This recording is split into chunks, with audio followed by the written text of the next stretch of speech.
ଦଶମ ଶ୍ରେଣୀ ପାସ୍ କରିଥିବା ମହିଳାମାନଙ୍କ ପାଇଁ ଆସିଲା ସବୁଠୁ ବଡ଼ ଖବର। ପ୍ରତି ମାସରେ ମିଳିବ 7,000 ଟଙ୍କା। ତେବେ କ'ଣ ରହିଛି ସମ୍ପୂର୍ଣ୍ଣ ଅପଡେଟଟି ଆସନ୍ତୁ ଜାଣିବା। ତା ପୂର୍ବରୁ ଚ୍ୟାନେଲରେ ନୂଆ ଥିଲେ ଚ୍ୟାନେଲଟିକୁ ସବସ୍କ୍ରାଇବ କରି ରଖନ୍ତୁ ଏମିତି ଗୁରୁତ୍ୱପୂର୍ଣ୍ଣ ଅପଡେଟ୍ ସବୁଠୁ ପ୍ରଥମେ ପାଇବା ପାଇଁ। ଭାରତର ମହିଳାଙ୍କ ପାଇଁ ଏକ ଖୁସି ଖବର।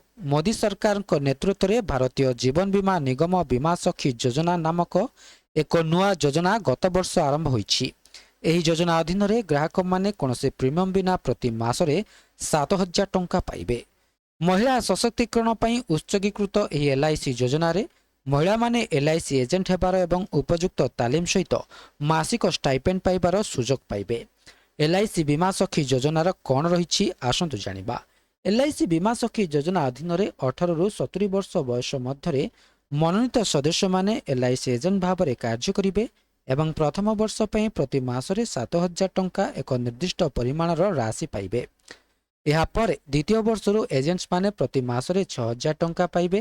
ଯଦି ପ୍ରଥମ ବର୍ଷରେ ଖୋଲାଯାଇଥିବା ପଲିସିର ଅତି କମ୍ରେ 65% ସକ୍ରିୟ ରହିଥାଏ ଏଲ୍ଆଇସି ବୀମା ସଖୀ ଯୋଜନାର, ତେବେ ଏଥିରେ କିଏ ଯୋଗ୍ୟ ନୁହନ୍ତି?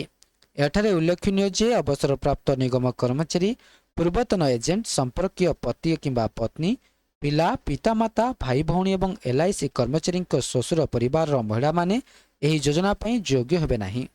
ତେବେ ବୀମା ସଖୀ ଯୋଜନା କ'ଣ ଅଟେ? ବୀମା ସଖୀ ଯୋଜନା ଭାରତୀୟ ଜୀବନ ବୀମା ନିଗମ ଦ୍ୱାରା ଆରମ୍ଭ କରାଯାଇଥିବା ଏକ ପଦକ୍ଷେପ ଯାହାର ଲକ୍ଷ୍ୟ ମହିଳାମାନଙ୍କୁ ସଶକ୍ତ କରିବା ଏବଂ ପ୍ରାଥମିକ ଯଥା ଆର୍ଥିକ ସାକ୍ଷରତା ଏବଂ ବୀମା ସଚେତନତାକୁ ପ୍ରୋତ୍ସାହିତ କରିବା। ଏହି ଯୋଜନା 18ରୁ 70 ବର୍ଷ ବୟସ ଏବଂ ଅତି କମ୍ରେ ଦଶମ ଶ୍ରେଣୀ ପାସ୍ କରିଥିବା ମହିଳାମାନଙ୍କ ପାଇଁ ଖୋଲା। ବୀମା ସଖୀ ଯୋଜନା ଭାରତୀୟ ମହିଳାମାନଙ୍କୁ କିପରି ସାହାଯ୍ୟ କରିବ?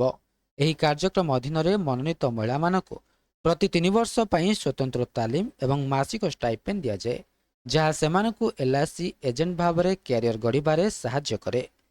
ତେବେ ଆଇଏନ୍ଏସ୍ ରିପୋର୍ଟ ଅନୁଯାୟୀ ଏହି ଯୋଜନା ମହିଳାମାନଙ୍କୁ ସେମାନଙ୍କ ସମ୍ପ୍ରଦାୟରେ ଜୀବନ ବୀମା ଉତ୍ପାଦଗୁଡ଼ିକୁ ପ୍ରଭାବଶାଳୀ ଭାବରେ ପ୍ରୋତ୍ସାହିତ କରିବା ପାଇଁ ଆବଶ୍ୟକ ଜ୍ଞାନ ଏବଂ ଦକ୍ଷତା ପ୍ରଦାନ କରିବା ଲକ୍ଷ୍ୟ ରଖିଛି। ଏହା ଉଲ୍ଲେଖନୀୟ ଯେ ବୀମା ସଖୀ ଯୋଜନାର ମୁଖ୍ୟ ଉଦ୍ଦେଶ୍ୟ ମଧ୍ୟରୁ ଅନ୍ୟତମ ହେଉଛି ମହିଳାମାନଙ୍କ ମଧ୍ୟରେ ଆର୍ଥିକ ସାକ୍ଷରତାକୁ ଉନ୍ନତ କରିବା, ଯାହାଦ୍ୱାରା ସେମାନେ ସେମାନଙ୍କର ସ୍ଥାନୀୟ ଅଞ୍ଚଳରେ ବୀମା ବିଷୟରେ ସଚେତନତା ପ୍ରସାର କରିପାରିବେ। ଏବେ ଏହା ଥିଲା ସମ୍ପୂର୍ଣ୍ଣ ଅପଡେଟଟି। ଭିଡ଼ିଓଟି ଭଲ ଲାଗିଥିଲେ ଭିଡ଼ିଓଟିକୁ ଲାଇକ୍ କରନ୍ତୁ, ସେୟାର କରନ୍ତୁ ଏବଂ ଚ୍ୟାନେଲଟିକୁ ସବସ୍କ୍ରାଇବ କରିବା ପାଇଁ ଭୁଲନ୍ତୁ ନାହିଁ।